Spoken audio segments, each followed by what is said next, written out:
Ohayo gozaimasu, Mohamed-sama. Est-ce que ça va après cet intense chapitre sur les data visibility? Ohio Kenji Sensei. Ouais, c'était assez intense et technique, mais ça va, j'ai survécu. Très bien. Je pense qu'un peu de détente est bien mérité. Pour cela, nous allons voir quelque chose de plus léger avec la personnalisation de ton org en utilisant les thèmes et le branding. Eh bien, c'est parti pour la personnalisation de notre org.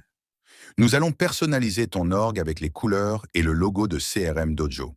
Cela va renforcer l'identité de marque et améliorer l'engagement des utilisateurs. C'est aussi une belle façon de rassembler les équipes autour de l'identité de l'entreprise. Commençons par activer et configurer les thèmes dans Salesforce. Pour commencer, dans le Setup, recherche Themes and Branding. C'est fait, je suis dans la section Theme and Branding. Qu'est-ce que je fais ensuite? Ici, tu peux voir quelques thèmes prédéfinis par Salesforce. Tu peux faire un preview si tu souhaites regarder le rendu.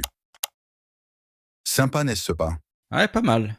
Mais nous, ce qui nous intéresse, c'est de créer notre propre thème. Alors clique sur End Preview en haut et ensuite sur New Theme en haut à droite. Donne un nom à ton thème, par exemple CRM Dojo Theme. Ensuite, insère le logo que je t'ai envoyé ce matin avec une image de fond et choisis les couleurs appropriées pour le branding. Ok, le logo est chargé. Pour le branding, je mets la couleur rouge. Et ça met à jour les couleurs dans la section couleurs en bas, là.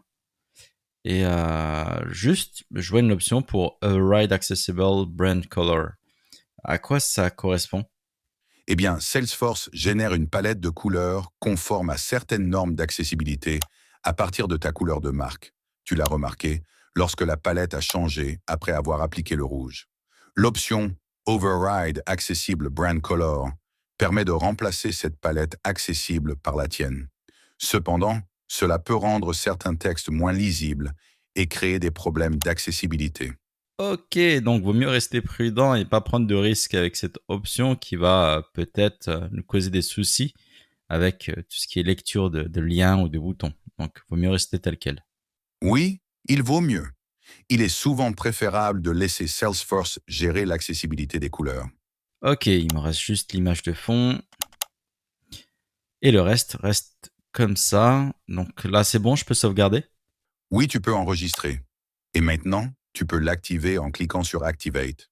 Une fois activé, ce thème s'appliquera à toute ton organisation Salesforce.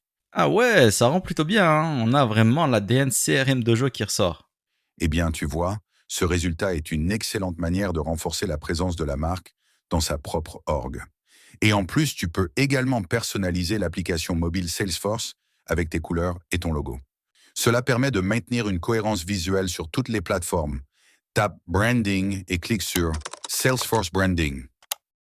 Ok, du coup, je personnalise ça rapidement. Je mets en rouge ici. Pour la page de chargement, en rouge clair. Et enfin, le logo. Top. Parfait, Mohamed Sama. Eh bien, j'espère que tu as apprécié ce moment détente.